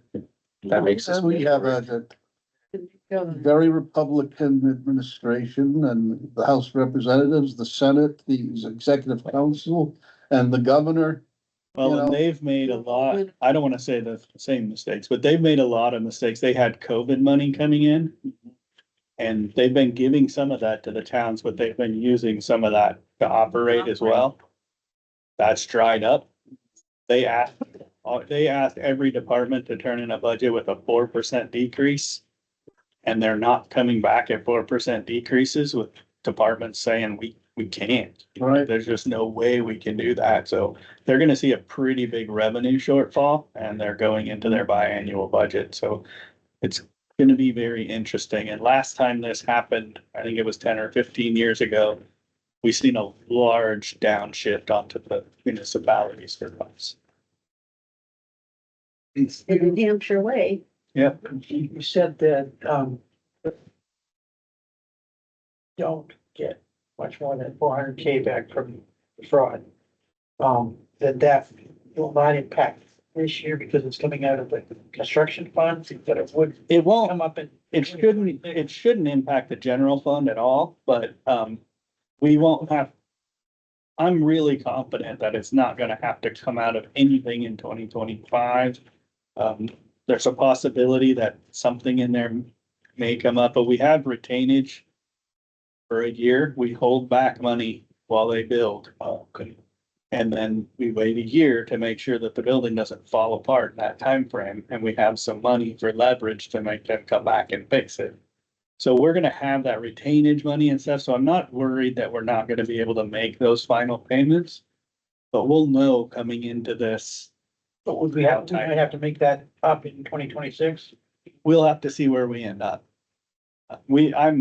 I'm confident enough to say you're not gonna have to make up the 400,000, if you will, that we can manage a lot of that out of there. And I mean, if you look at a percentage basis in a $7.2 million project, half of that, or a little more than half of that, is a small percentage of the project, so.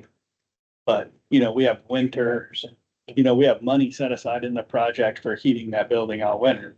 If we don't have a super cold winter, we're gonna have some money left there, so we can pull that back. There's places we can pull some money back, and we're seeing it in the Whitney Hall Fund. Not that anything was over budgeted, it's just we saved some money in winter costs. We saved some money here, we saved some money there.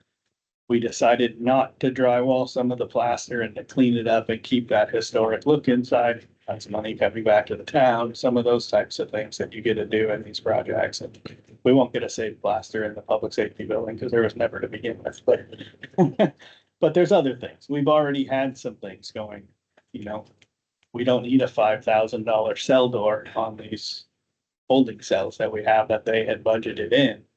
So we budgeted down to another door because we don't hold prisoners overnight or anything. So we were able to do some of that with the police chief saying, no, this is the quality door. Saving us some money, sign a change order, saving us a few $1,000s. So every chance we can pull a little bit back without compromising the building, it's money we get to save. As long as we do not compromise the building and get rid of the eaves on the roof so that the walls drop. And we've done really good at contingency. I mean, every one of these projects, there's a percentage of contingency. I think we got down pretty low in the public safety to like a 2.5% contingency. But when you take 2.5% of $6.5 million, it's still a pretty good chunk of money. And I think we did a really good job with them bidding everything out, getting guaranteed pricing on everything that we shouldn't have to use a lot of that contingency. And we've gotten through site work and stuff where a lot of that gets eaten up and we've used very little, so. Ed, I know this is a really old wound, but just speaking of like losses of money, like the $300,000 or so that has been going on forever, where are we at with that? I believe we just got our final payment. I think so. And So- what was the amount that we got? I don't know what the total is. The trustees of trust funds has that information. Okay.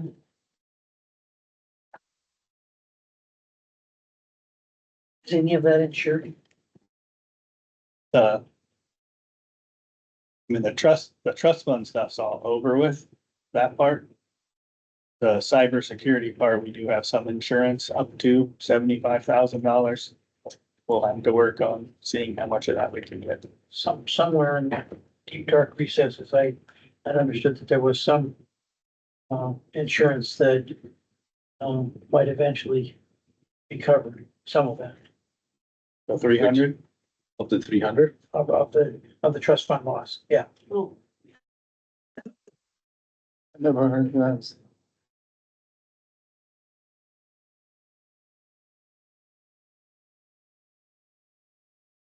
What insurance is that? Other things? So our insurance is being increased then, so. Not yet. We have to Yeah. Might be. accept that resignation. I did do that. Okay. So, Brad resigned. That's, I assume, board probably spread. Thank Brad for his work on the budget committee over the past year, Yeah. because I think it was very useful. Absolutely. Increases. So I resigned after he took the, Yeah, right, right. after he helped us beat the benefits. So what are we gonna do at this point? Is that position gonna be, So it's up to us. But I don't recommend we refill a position at the No. reason of Yeah. season and then no, I don't. He had a 3-year term. Yeah. Was he in the? It'll be up for election. yeah, it will be up for the election. For For 2 years. for 2 years. Right. So there's a meeting next week. Yep. Assume final changes would be implemented there, but it's not gonna be final yet, right?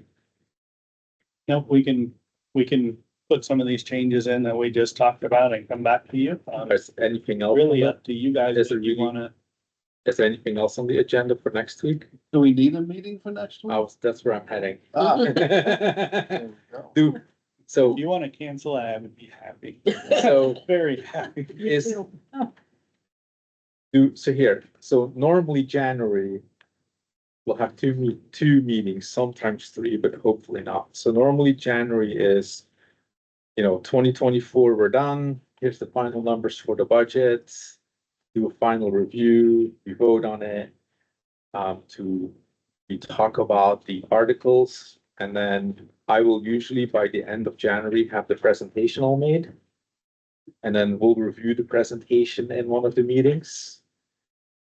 So that everybody can give their input and suggest changes to the presentation. That presentation is then presented at the public hearing. And that's essentially a dry run of the town meeting presentation. They're usually the same presentation unless we decide, hey, this didn't go very well in the public hearing. Let's improve this slide or that slide. So usually January is prepping for the public hearing and town meeting. If people don't feel like we need all of next week to discuss the budget further, I don't think we need a meeting. If there's minor items people want to discuss, we can do that in the first meeting of January.